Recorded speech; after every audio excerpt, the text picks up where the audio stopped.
Ouais, tous les véhicules qu'on va présenter sont là. D'accord. C'est bon. Bonjour à toi. Tu te prénommes comment? Arnaud. Arnaud, on s'est déjà rencontré, Arnaud? Ouais. Aux Étangs d'Apigné, je vous rappelle que le club fait ses rassemblements tous les premiers dimanches de chaque mois aux Étangs d'Apigné, où il y a de nombreux véhicules, près de 300. Donc, tu as 2 chevaux. Est-ce qu'on a déjà présenté ta voiture? Non, jamais. C'est la première fois? Alors, 25 ans. Ah bon, bah écoute, c'est une première. Au Rennais, on va présenter ces 2 chevaux qui datent, celle-ci, des années 50. Et de 1958. 1958. Donc, on rappelle que la 2 chevaux, elle est sortie juste après la guerre, en 1949, 48, j'allais dire, 49, qu'elle a été conçue avant la guerre, qu'elle devait sortir en 1939, et que la guerre étant déclenchée en septembre 1939, il n'y a pas beaucoup de personnes qui peuvent me contredire ici, mais que cette voiture devait sortir avant la guerre, dans une version vraiment très très simplifiée, et que, vu la guerre, les voitures ont été détruites, les prototypes ont été détruits, sauf 3 ou 4 modèles qui ont été retrouvés en 98 à la Ferté-Alais. Là se trouvent les centres d'essai de Citroën. Ils ont été retrouvés dans un grenier.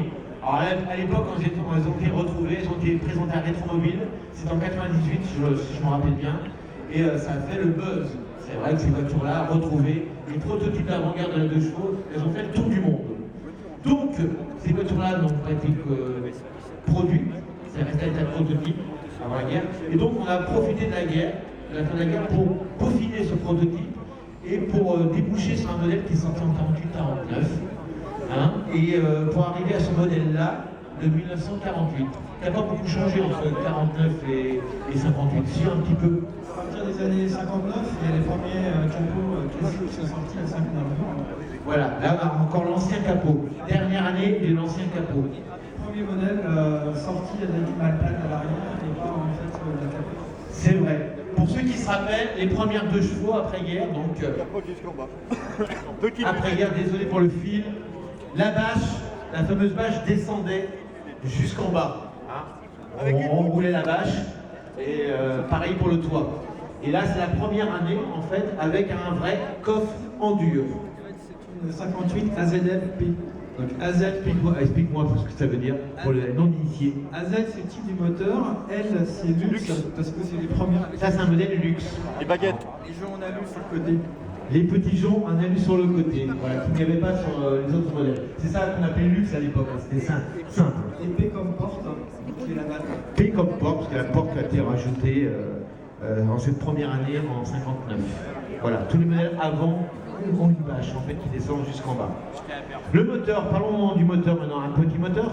C'est un 425 cm3, 6 volts, pour prendre des mémoires, une vingtaine de chevaux à tout casser en fait.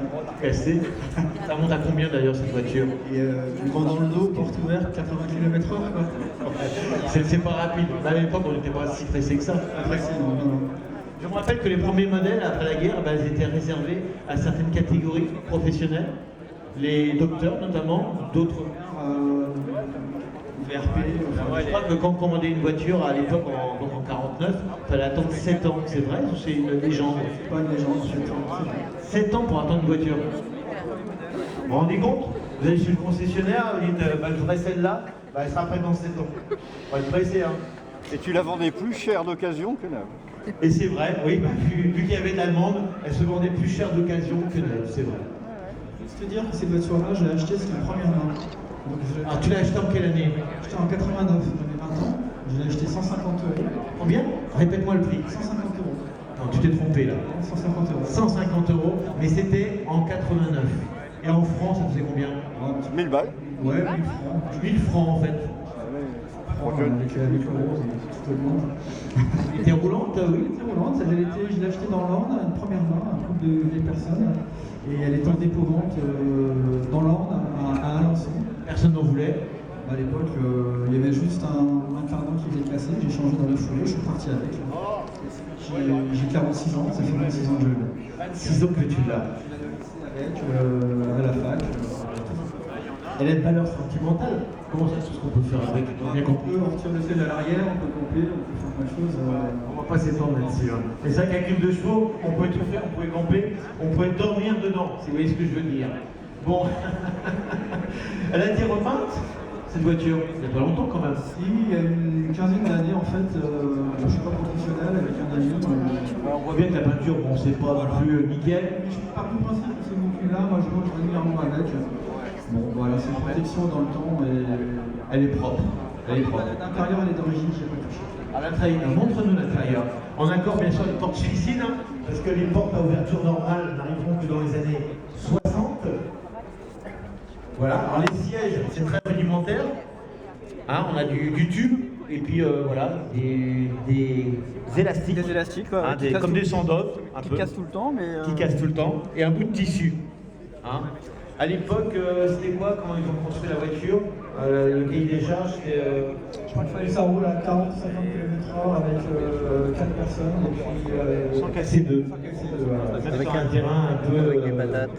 accidenté. Mais ça passe pas. Ça passe pas, c'est vrai qu'une 2 chevaux, elles ont tout fait les 2 chevaux. Elles ont fait des rallyes, elles ont été au Sahara, elles ont traversé la Chine. Ils voulaient 4 pattes, les chevaux Sahara. Les fameuses 2 chevaux au Sahara qui valent très cher aujourd'hui. Ouais. Un moteur à l'arrière, un moteur à l'avant. Il y avait 2 moteurs, un à l'avant, un à l'arrière, avec 2 clés de contact. Je crois, j'en ai jamais vu. S'il y avait un moteur qui était en panne, il y avait toujours l'autre devant le secours, quoi. Bon, alors c'est vrai que c'est simpliste hein, comme voiture. Vous voyez, vous avez un volant en métal que tu as gardé d'origine, c'est très bien d'ailleurs, parce qu'il doit avoir une arme ce volant. C'est très froid. On a un petit compteur de vitesse. Oui, ça va être très froid, faut des gants. On a un petit compteur de vitesse dans le coin. Ouais. Voilà. Et puis on a le fameux cendrier. On a aussi une petite molette ici qui doit. Qui sert à quoi? Pour la ventilation, en fait. Moi, La- je l'ai condamné, en fait. Tu l'as condamné, ouais, c'est vrai que ça a été condamné. Et puis voilà, et puis le fameux levier de vitesse au milieu, hein, qu'on tire, qu'on pousse, qu'on balance à droite et à gauche. 4 vitesses en fait. 4 vitesses déjà, c'était bien pour l'époque, il y avait une moteur qui avait 3 vitesses à l'époque. C'est un envoyage centrifuge. Ah oui, parlez-nous de ce envoyage centrifuge. 425 AZ centrifuge. L'avantage, c'est qu'on peut redémarrer en premier, en second, en troisième, en quatrième, on ne claque pas. D'accord. Le temps qu'on est en panne de batterie, on ne peut pas la pousser. C'est la manivelle. Ah bah oui. Donc c'est la manivelle. Et même à la manivelle, il n'y a pas beaucoup de compression, ça démarre assez. Ça rapidement, il faut éviter parce que ça arrache un peu toutes les choses qui protègent le moteur. Donc, Ah d'accord. Bon, faut éviter de démarrer la manivelle, on n'a pas le choix. On va le voir ce moteur quand même. On va le détailler, ce petit moteur que tout le monde connaît, hein. Qui ne connaît pas un moteur de chevaux hein. Le moteur est d'origine, il y a combien de kilomètres elle a d'origine cette voiture, le moteur? à peine 130 km en fait. 130 000 d'origine. Vous imaginez? Elle a 130 000 d'origine cette voiture. Le moteur a juste été refait en fait. Et le moteur d'origine a été fait d'origine. Le moteur a été refait, mais ça reste le bloc d'origine. Ah, il a coulé une bielle. Bon. Donc on voit très bien la boîte de vitesse avec la commande reliée à l'intérieur, hein, qui est assez simpliste. Et ce petit bicylindre qui fait pas mal de bruit. Ouais, je peux la démarrer. Bah, allez-y, allez-y. On la démarre. Et donc je rappelle que c'est du 6 volts, la petite batterie de 6 volts qui est là. On la démarre. Vous l'entendez? La fameuse 2 chevaux, on l'entendait avant de la voir souvent. Tiens, ah, il y a 2 chevaux qui arrivent. Donc ce moteur-là était aussi monté sur notre véhicule. Oui, on avait La Mi 6, Bizarre. la Mi 6 qui a été la première voiture fabriquée à la Jeannet, dans les années 60. Pour ceux qui ont travaillé à la Jeannet, en 1960, la Mi 6 qui avait le même moteur un peu plus puissant.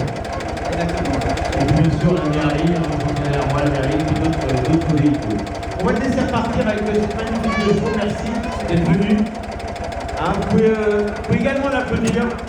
Une superbe 2 chevaux des années 50, de 1900 donc 50, 58. 58, Novembre 58. novembre 58, Ça sert avec à le quoi? petit cash, le cash sexe si tu veux, le cash qu'on mettait pour éviter l'hiver, hein, Ça fonctionne. ça refroidisse pas trop. C'est un moteur qui fonctionne bien l'hiver en fait, parce que des fois dans le moteur, Il n'y a pas de Radiateur, on va appeler ça, c'est parfait pour l'hiver.